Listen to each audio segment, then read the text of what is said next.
दोस्तों आपने पिछले पार्ट में देखा होगा कि यांग फैंग उस लड़की को बचाकर फीमेल बाथरूम में ले आया होता है और यांग फैंग उस लड़की से पूछता है कि यान हुई क्या तुम ठीक हो। और हम देखते हैं कि उस लड़की की हालत बहुत ही ज़्यादा खराब होती है और अचानक से कुछ देर बाद मोमो भी वहाँ पहुँच जाती है और यांग फैंग उस लड़की से कहता है कि हमारे पास ज़्यादा समय नहीं है, तुम जल्दी से वह क्रिस्टल मुझे दो जो तुमने ज़ॉम्बियों से इकट्ठा किए हैं। और वह लड़की उन क्रिस्टल को यांग फैंग को देने लगती है और अपने मन में सोच रही होती है कि क्या वह यान हुई को बचा लेगा, क्या यह क्रिस्टल उसे बचाने के लिए काफ़ी रहेंगे। और हम देखते हैं कि यान फैंग वहाँ से जाने लगता है और हम देखते हैं कि यान हुई उस ट्रेडर को देखकर बहुत ही ज़्यादा हैरान हो रही होती है और अपने मन में कहने लगती है कि वह सफ़ेद कपड़े वाला आदमी कौन है, हमने पहले तो उसे कभी नहीं देखा, वह क्या पहले से ही फीमेल बाथरूम में मौजूद था, क्या यहाँ और भी लोग हैं। और यांग फैंग वहाँ से जाते हुए कह रहा होता है कि मुझे लगता है कि इतने क्रिस्टल काफ़ी होंगे। और हम देखते हैं कि यान फैंग उस ट्रेडर के पास पहुँच जाता है और ट्रेडिंग स्टार्ट कर देता है और हम देखते हैं कि यान फैंग वहाँ से गायब हो चुका होता है, जिसे देखकर वह लड़कियाँ बहुत ही ज़्यादा हैरान हो जाती हैं और वह कहने लगती हैं कि वह कहाँ गया। और यान हुई अपने मन में सोचने लगती है कि क्या वह हमें छोड़कर चला गया, क्या वह मुझे ज़ॉम्बी बनने देगा। और हम देखते हैं कि यांग फैंग वहाँ पर ट्रेडिंग स्टार्ट कर रहा होता है और वह ट्रेडिंग करते करते कह रहा होता है कि अभी तो इस वर्ल्ड में ज़ॉम्बी आए एक ही दिन हुआ है और यह वाटर इतना महंगा हो गया है, क्या इन ट्रेडर्स को यह करते हुए शर्म नहीं आती। वो तो अच्छा हुआ कि यह अंगूठी मेरे पास है जिसकी वजह से मुझे यहाँ पर डिस्काउंट मिल जाता है। और वह कहने लगता है कि पहले तो मुझे एवोल्यूशन पॉइजन लेना चाहिए और उसके बाद बोतल ऑफ वाटर लेना चाहिए। और हम देखते हैं कि युआन उन सब चीज़ों को बाय कर लेता है और वह ट्रेडर उसको वह चीज़ें दे रहा होता है और युआन कहने लगता है कि यह सारी चीज़ें मुझे 40 ग्रे क्रिस्टल में पड़ी है और अब मेरे पास टोटल 60 ग्रे क्रिस्टल ही बचे हैं। और हम देखते हैं कि युआन उनमें से एक एवोल्यूशन पॉइजन को पीने लगता है और यान फैंग अपने मन में कहने लगता है कि पिछले जीवन में मैं तो एक कचरे के सिवा कुछ नहीं था, मैंने बहुत ज़्यादा समय अपना लेवल अप करने में ही लगा दिया था और मुझे इस अंगूठी का कोई भी मतलब नहीं पता था, जिसकी वजह से मैंने बहुत से अपनों को खो दिया। और वह कहने लगता है कि लेकिन इस जीवन में मैं कुछ भी गलती नहीं करूँगा और अपने दोस्तों का बाल भी बाका नहीं होने दूंगा। और हम देखते हैं कि यह कहते युआन का लेवल अप हो जाता है और वह लेवल 0 से लेवल 1 पर आ जाता है। और हम देखते हैं कि यान फैंग वहाँ से बाहर आ चुका होता है और वह अपने मन में कहने लगता है कि मैं अब भी यान हुई और मोमो पर विश्वास नहीं कर सकता, वह भरोसे के लायक नहीं है, इसलिए मुझे इस अंगूठी के सीक्रेट को अभी भी उन्हें नहीं बताना चाहिए। और हम देखते हैं कि यान फैंग वहाँ आते आते कह रहा होता है कि यान हुई अब कैसी है और वह लड़की सोचने लग जाती है कि यह अचानक से यहाँ पर कैसे आ गया, क्या इसके पास कोई जादू आता है। और वह लड़की युआन से कहने लगती है कि मुझे अभी भी इसकी सिचुएशन के बारे में कुछ भी नहीं पता, बेहतर होगा कि तुम ही आकर इस लड़की को देख लो। और हम देखते हैं कि युआन वहाँ आ चुका होता है और उस लड़की की हालत बहुत ही ज़्यादा ख़राब होती है और युआन कहने लगता है कि इसकी हालत तो बहुत ही ज़्यादा ख़राब है, ये तो थोड़ी देर बाद ज़ॉम्बी बन जाएगी। जिसे सुनने के बाद वह लड़की हैरान हो जाती है और अपने मन में कहने लगती है कि अब मुझे क्या करना चाहिए। और युआन पानी पीते हुए कह रहा होता है कि अब मेरे पास कोई भी चॉइस नहीं। और हम देखते हैं कि युआन उस लड़की के मुंह के पास चला जाता है और कहने लगता है कि यह बेहोश हो चुकी है, जिसकी वजह से यह पानी नहीं पी सकती, अगर मैंने इसे बोतल से पानी पिलाने की कोशिश की तो सारा पानी वेस्ट हो जाएगा। और हम देखते हैं कि युआन उसको मुंह से पानी पिलाने लगता है, जिसे देखकर वह लड़की हैरान हो जाती है और सोचने लगती है क्या ये किस कर रहे हैं। और हम कुछ देर बाद देखते हैं कि उस लड़की की हालत सही होने लगती है और उसकी आंखें खुल जाती है, जिसे देखने के बाद यांग फैंग उस लड़की से कहता है कि तुम्हारी हालत सही हो चुकी है, जिसे देखने के बाद वह लड़की यान फैंग को वहाँ से हटाती है और यांग फैंग को कहने लगती है कि तुम यह किस तरह से मुझे बचा रहे थे। और यांग फैंग कहने लगता है कि यह तुम्हारी गलतफहमी है, तुम्हारी हालत खराब हो चुकी थी और तुम बेहोश हो गई थी, जिसकी वजह से तुम पानी नहीं पी सकती थी, लेकिन अब तुम यह बचा हुआ पानी पी सकते हो। और हम अचानक से देखते हैं कि मोमो उस यान हुई के गले लग जाती है और रोने लगती है और कहती है कि तुमने तो मुझे बहुत ही ज़्यादा डरा दिया था, मुझे लगा था कि तुम ज़ॉम्बी बनने वाली थी और यांग फैंग ने तुम्हें बचाया। जैसा सुनने के बाद वह लड़की यांग फैंग से कहने लगती है कि तुम्हारा बहुत बहुत शुक्रिया कि तुमने मुझे बचाया, लेकिन मुझे लगता है कि वह पानी तुमने उस सफ़ेद कपड़े वाले आदमी से खरीदा होगा, मुझे लगता है कि वह कोई ट्रेडर होगा जो क्रिस्टल्स के बदले में बहुत सारी चीज़ें देता है और मुझे लगता है कि तुमने वह सारे क्रिस्टल इसी के लिए इस्तेमाल किए होंगे। जिसे सुनने के बाद युआन उस लड़की से कहने लगता है कि तुम तो बहुत ही ज़्यादा इंटेलिजेंट हो। और यांग फैंग उस यान हुई से कहने लगता है कि हाँ वह सचमुच एक ट्रेडर था जो ज़ॉम्बीज़ के आने के बाद यहाँ आए थे, अगर तुम कोई भी क्रिस्टल उसके पास ले जाती हो तो तुम मुझसे कुछ भी खरीद सकते हो। जिसे सुनने के बाद वह लड़की कहती है कि क्या ट्रेडर, यह तो काफी कमाल की बात है और तुमने वह सारे क्रिस्टल उस पानी की बोतल को लेने के लिए खर्च कर दिए। मैं तुम्हारा एहसान कभी नहीं भूलूंगी और आगे चलकर बहुत सारे ज़ॉम्बियों को मारकर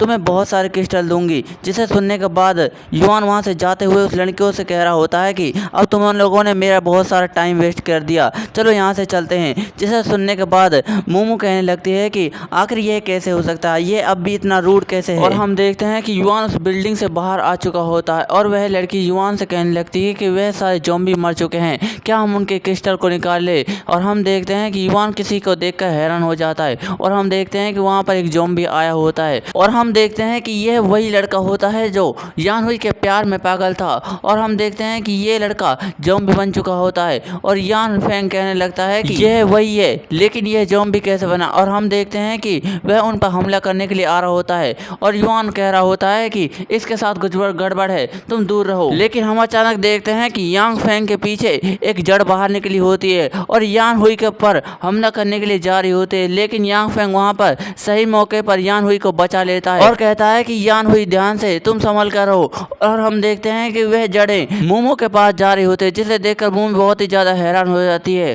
और यांग फेंग कहने लगता है कि तुम उन जड़ों से दूर रहो क्योंकि यह जड़ें दूर पर हमला नहीं कर पाती, तुम इन जड़ों से जितना ज्यादा दूर रहोगी तुम उतना ही ज्यादा सेफ रहोगी। लेकिन हम देखते हैं कि यान फेंग कुछ देखकर हैरान हो जाता है और हम देखते हैं कि उन जड़ों ने उस मोमो को पकड़ लिया होता है और मोमो जोर जोर से चिल्लाने लगती है कि यह तो बहुत ही ज्यादा तेज है, मुझे बचाओ मुझे बचाओ। और हम देखते हैं कि यांग फेंग वहां से भागते हुए आ रहा होता है और उस लड़की से कहता है कि यह सेकंड लेवल का मॉन्स्टर है, तुम्हें इससे बचकर रहना चाहिए। और इतना ही कहते ही युआन उस पर कुल्हाड़ी चला देता है और उस मॉन्स्टर की जड़ को काट देता है और हम देखते हैं कि मोमो उसकी जड़ से छूट चुकी होती है और वह जमीन पर आ जाती है और यांग फेंग कहने लगता है कि क्या तुम ठीक हो, मुझे लगता है कि तुम्हें छुप जाना चाहिए, तुम छुपकर बहुत ही ज्यादा सुरक्षित रहोगी। जिसे सुनने के बाद वह लड़की कहती है कि तुम्हारा बहुत बहुत शुक्रिया, लेकिन मैं बहुत ही ज्यादा सिले हूँ। लेकिन हम देखते हैं कि वह फूल युआन के ऊपर कुछ पॉइजन टाइप का हमला कर देता है, जिसे देखने के बाद युआन हैरान हो जाता है और कहता है कि यह तो पॉइजन है, मुझे अपनी सांस रोकनी होगी और उन दोनों लड़कियों से भी कहने लगता है। लेकिन हम देखते हैं कि उस पॉइजन की वजह से युआन को दिखना बंद हो जाता है और युआन कहने लगता है कि मुझे इस पॉइजन की वजह से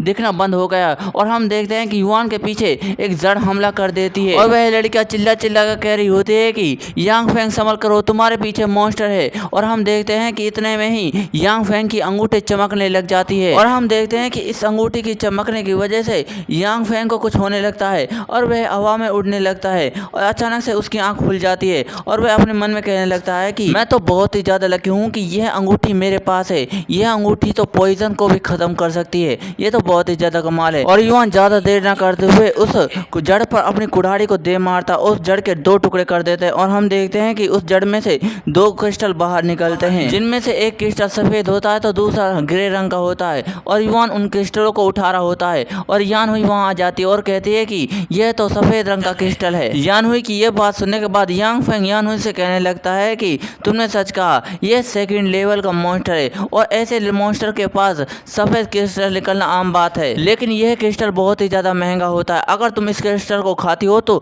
तुम अपना लेवल अप भी कर सकती हो। जिसे सुनने के बाद यान हुई यान फेंग से कहने लगती है क्या इस क्रिस्टल को सच में कोई खा सकता है। और यान फेंग कहने लगता है कि हाँ, अगर कोई भी इंसान इस क्रिस्टल को खाता है तो उसकी पावर सेकंड लेवल के मॉन्स्टर के बराबर हो जाएगी। यह एक चमत्कार की तरह है। और अगले सीन में हम देखते हैं कि वह फ्लावर ग्रो कर रहा होता है, जिसे देखने के बाद वह मोमो कहने लगती है कि मुझे लगता है कि वह फूल ग्रो कर रहा है। और यह सुनने के बाद यांग फेंग और वह लड़की बहुत ही ज्यादा हैरान हो जाती है और यांग फेंग उस फूल के पास जाते हुए कहता है कि तुम इस बारे में चिंता मत करो, इस मॉन्स्टर का कोर पूरी तरह से खत्म हो चुका है, अब ये फ्लावर के सिवा एक कुछ भी नहीं है। जिसे सुनने के बाद यान हुई थोड़ा सा हैरान होती है और कहती है तुम्हारे कहने का क्या मतलब है। और यान फेंग कहने लगता है कि मैं इसे तुम्हें बाद में समझाऊंगा और वह कहने लगता है कि चलो पहले फीमेल बाथरूम की तरफ चलते हैं। जिसे सुनने के बाद वह लड़की कहती है क्या तुम उस ट्रेडर के पास जाने चाहते हो। और यांग फेंग कहने लगता है कि तुमने सही कहा। और हम अगले सीन में देखते हैं कि वह दोनों फीमेल बाथरूम में आ चुके होते हैं और यांग फेंग अपने मन में सोचने लगता है कि एक वाइट क्रिस्टल की कीमत 1000 ग्रे क्रिस्टल के बराबर होती है, अगर मैं इसका इस्तेमाल करता हूं तो मैं अपने लिए क्राफ्टमैन कार्ड को खरीद सकता हूं। और हम देखते हैं कि यांग फेंग उस ट्रेडर के पास आ चुका होता है और अपनी ट्रेडिंग को स्टार्ट कर देता है और हम देखते हैं कि युआन कुछ देखकर हैरान हो जाता है और कहता है है कि यहाँ पर तो क्राफ्टमैन कार्ड के अलावा एवोल्यूशन पानी और गन भी मौजूद है। और हम देखते हैं कि युवान उनको बाय कर रहा होता है और अपने मन में कहने लगता है कि इनको खरीदने में मुझे कम से कम 1016 क्रिस्टल खर्च करने पड़ेंगे। मेरे पास अंगूठी होने के बावजूद भी यह चीज़ें बहुत ही ज़्यादा महंगी है। और हम देखते हैं कि युवान इन चीज़ों को खरीदते वक्त बहुत ही ज़्यादा दुखी होता है, लेकिन युवान उन चीज़ों को खरीद लेता है और उस लड़की को गन और एवोल्यूशन पानी को देते हुए कह रहा होता है कि मैंने तुम्हारे लिए ये एवोल्यूशन पानी को खरीदा है। अगर तुम इस एवोल्यूशन को पानी को पीती हो तो तुम अपना लेवल अप भी कर सकती हो और इस गन को अपने पास रखो। जिसे देखने के बाद वह लड़की हैरान हो जाती है और यांग फेंग से कहने लगती है कि क्या तुम मुझे हथियार दे रहे हो, क्या तुम्हें कोई हथियार की जरूरत नहीं है। जिसे सुनने के बाद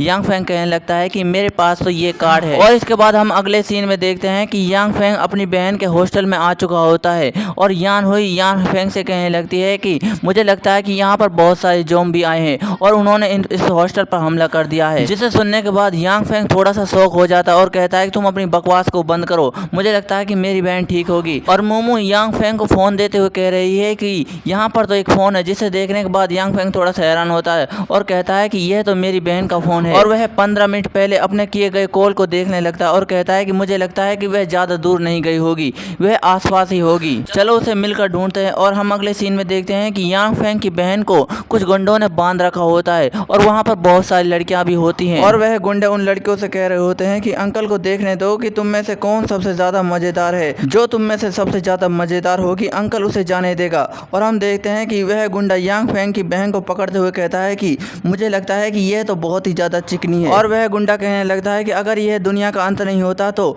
हम ऐसी लड़कियों को छू भी नहीं पाते, यह तो बहुत ही ज्यादा मजेदार है। जिसे सुनने के बाद यांग फेंग की बहन बहुत ही ज्यादा घबरा जाती है और कहने लगती है कि एक कुत्ते मुझे छोड़ दो, अगर तुमने मुझे नहीं छोड़ा तो मेरा भाई आकर तुम सबको मार डालेगा। और यह सुनने के बाद वह गुंडे जोर जोर से हंसने लगते हैं और कहता है क्या तुम्हारा भाई वह यहाँ नहीं आने वाला, तुम अपनी मदद खुद ही कर सकती हो। और वह गुंडा यांग फेंग की बहन को छूते हुए कह रहा होता है कि अगर तुम अपने अंकल को खुश कर दोगी तो मैं तुम्हें जाने दूंगा। और वह लड़की रोते हुए कह रही होती है कि भाई मुझे माफ कर देना कि मैंने तुम्हारी बात नहीं सुनी, तुमने कहा था कि दरवाजा मत खोलना, लेकिन मैंने दरवाजा फिर भी खोला। और यह कहने के बाद वह लड़की रोने लगती है, लेकिन अचानक से यांग फेंग दरवाजा तोड़ते हुए उनके पास आ जाता है। जिसे देखने के बाद यांग फेंग की बहन बहुत ही ज़्यादा खुश हो जाती है और कहते हैं कि भाई तुम यहाँ आ गई। लेकिन हम देखते हैं कि यांग फेंग को उन गुंडों पर बहुत ही ज़्यादा गुस्सा आ रहा होता है और वह उनसे कहता है कि अपने गंदे हाथ मेरी बहन से दूर करो, नहीं तो मैं तुम्हें मार डालूंगा। जिसे देखने के बाद एक गुंडा यांग फेंग पर हमला करता है, लेकिन यांग फेंग उसके सीने को फाड़ कर रख देता है। जिसे देखने के बाद वह सारे गुंडे यांग फेंग की तरफ आते हुए यांग फेंग से कहने लगते हैं कि तुम्हारी हिम्मत कैसे उसे मारने की, क्या तुम्हें अपनी ज़िंदगी से प्यार नहीं है, हम तुम्हें अब मार डालेंगे। और हम देखते हैं कि वह यांग फेंग पर हमला करने के लिए आने लगते हैं, लेकिन हम देखते हैं कि यांग फेंग अपने पास से एक तलवार को निकालता है और अपनी बहन से कहने लगता है कि क्विंग जो तुम चिंता मत करो, तुम्हारा भाई इन सभी लोगों को मार कर रख देगा। और हम देखते हैं कि इतना कहने के ही साथ यांग फेंग उन पर हमला कर देता है और उनमें से एक आदमी को काट कर रख देता है। और यह देखने के बाद वह दूसरा आदमी भी हैरान हो जाता है और कहता है क्या तुमने उसे मार डाला। और इतना कहते ही वह भी हमला कर देता है, लेकिन अचानक से उसके माथे पर एक जोरदार खंजर आकर लगता है और उसकी वहीं पर मौत हो जाती है। और हम देखते हैं कि यहाँ पर यान हुई आ चुकी होती है और यांग फेंग उसे देखकर बहुत ही ज़्यादा खुश हो जाता है। और हम देखते हैं कि वह गुंडा अपने मरे हुए साथियों को देखने लगता है और अचानक से डरते हुए युवान के पैरों में पड़ जाता है और कहता है कि मुझे मत मारना, मुझे माफ़ कर दो, मैं ऐसी हरकत दोबारा नहीं करूँगा। लेकिन अचानक से यांग फेंग के पास यान हुई आ जाती है और यान हुई यांग फेंग से कहने लगती है कि मुझे बहुत ही ज़्यादा अफसोस हो रहा है कि उन लोगों को मारकर। जिसे सुनने के बाद यान फेंग कहने लगता है कि तुम चिंता मत करो, तुमने कोई भी गलत काम नहीं किया, अगर तुम उन लोगों को नहीं मारती तो वह लोग तुम्हें तुरंत के तुरंत मार देते। और यह कहने के बाद यांग फेंग अपनी बहन की रस्सियों को काट देता है और उसकी बहन उस यांग फेंग के गले लगते हुए कहती है कि मैं बहुत ही ज़्यादा डर गई थी भाई। जिसे सुनने के बाद यांग फेंग अपनी बहन से कहने लगता है कि मुझे माफ़ कर दो, मुझे आने में थोड़ी देर हो गई। लेकिन हम देखते हैं कि यांग फेंग के पास दो लड़कियां आती है और उनमें से एक कहने लगती है कि तुम्हारा बहुत शुक्रिया छोटे भाई, तुम्हारी वजह से हमारी जान बच गई, अगर फ्यूचर में तुम्हें हमारी ज़रूरत पड़े तो हमें बता देना। और वह दूसरी वाली लड़की कहने लगती है कि अब हमारी सेफ्टी की जिम्मेदारी तुम्हारी। जिसे सुनने के बाद युवान कहता है कि मैं तुम्हें रिजेक्ट करता हूँ और उनसे कहने लगता है कि यह दुनिया पूरी तरह से ख़त्म हो चुकी है और मैं अब तुम्हारी कोई भी मदद नहीं कर सकता। और यांग फेंग उनसे कहने लगता है कि जरा उनको देखो, वह कमज़ोर थी जिसकी वजह से हुए मारी गई। अगर तुम इस दुनिया में स्ट्रांग नहीं बनेगी तो तुम भी मारी जाओगी। लेकिन हम देखते हैं कि वहाँ पर मोमो भी आ चुकी होती है और वह यांग फेंग से कहने लगती है कि यहाँ पर क्या गलत हो रहा है, क्या तुम्हें तुम्हारी बहन मिल गई। जिसे सुनने के बाद यांग फेंग उससे कहने लगता है कि मैंने उसे ढूंढ लिया, चलो चलो यहाँ से चलते हैं। और हम देखते हैं कि वह सब वहाँ से जाने लगती हैं और उनके पीछे से वह दोनों लड़कियाँ कहने लगती है कि क्या वह हमें इसलिए नहीं ले जा रहा क्योंकि उसके पास हमसे भी ज़्यादा खूबसूरत लड़कियाँ हैं। और वह दूसरी लड़की कहती है कि वह तीनों लड़कियाँ तो सचमुच एक बेकार और कचरे के सिवा कुछ नहीं है। हम देखते हैं कि यांग फेंग बाहर आ चुका होता है और वह कहने लगता है कि यहाँ पर तो बहुत सारे ज़ॉम्बी आ चुके हैं, मैं नीचे जाता हूँ और उन ज़ॉम्बियों को मार देता हूँ। और हम देखते हैं कि यह कहने के बाद युवान वहाँ से छत पे से ही कूद जाता है और कहता है कि मेरे क्रिस्टल में आ रहा हूँ। और वह इतना कहते ही एक ज़ॉम्बी पर अपना घुटना मार देता है और वह दूसरे ज़ॉम्बी को भी काट डालता है। और वह सभी लड़कियाँ कह रही होती हैं कि यह तो बहुत ही ज़्यादा कमाल है। और यांग फेंग कहने लगता है कि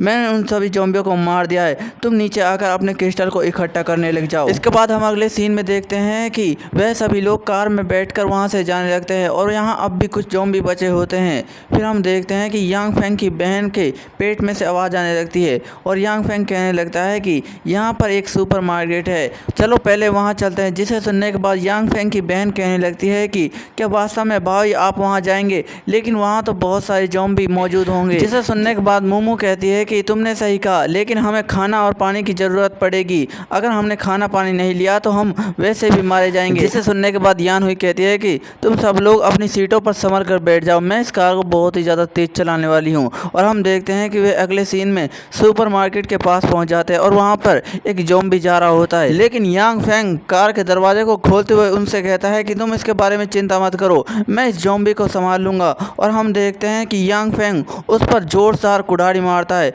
और उसको बीच से ही काट देता है। और फिर हम देखते हैं कि वह सारे लोग सुपर मार्केट पहुँच चुके होते हैं और यान हुई कह रही होती है कि यहाँ पर कोई भी ज़ॉम्बी नहीं है और यहाँ पर कोई भी इंसान की डेड बॉडी भी नहीं है, चलो आज रात यहीं पर आराम करने के लिए रुक जाते हैं। और हम देखते हैं कि यांग फेंग की बहन सुपर मार्केट को देखकर बहुत ही ज़्यादा खुश हो जाती है और कहने लगती है कि यहाँ तो मेरे पसंदीदा चिप्स भी मौजूद है, ऐसा लगता है कि जैसे मैं यहाँ जन्नत में आ गई हूँ। और मोमो कहने लगती है कि मुझे लगता है कि इस सुपर मार्केट में बहुत ही ज़्यादा गड़बड़ है, यहाँ पर तो बहुत सारे ज़ॉम्बी हैं लेकिन यहाँ पर कोई इंसान की डेड बॉडी नहीं है, फिर भी यह सारे ज़ॉम्बी इस सुपर मार्केट की तरफ आए जा रहे हैं। ऐसा लगता है कि कोई चीज़ इनको बहुत ही ज़्यादा अट्रैक्ट कर रही है। और इतने में ही हम देखते हैं कि यान फेंग की बहन को कुछ दिखता है और कहता ही है कि ब्रोदर यहाँ तो खून है। और हम देखते हैं कि वहाँ पर बहुत सारा खून पड़ा होता है और यांग फेंग कहने लगता है कि तुम चिंता मत करो, शायद यहाँ कोई ज़ॉम्बी ने किसी इंसान को मारा होगा। लेकिन हम देखते हैं कि मोमो उस खून को चेक करने लग जाती है और कहती है ये तो इंसानों को ब्लड है,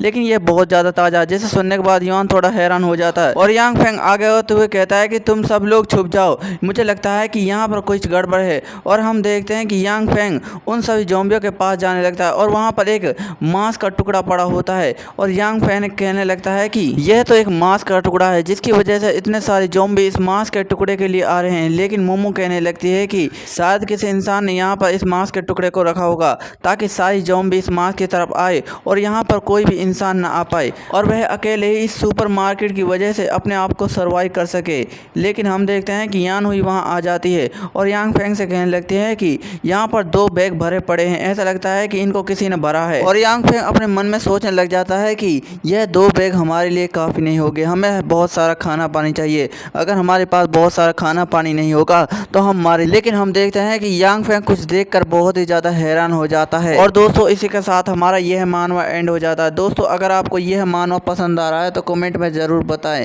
ताकि मैं इसे कंटिन्यू कर सकूं। अगर आपको मेरी वीडियो थोड़ी सी भी अच्छी लगी तो वीडियो को लाइक एंड चैनल नए हो चैनल को सब्सक्राइब कर दीजिए। मिलते हैं अगली वीडियो में, धन्यवाद।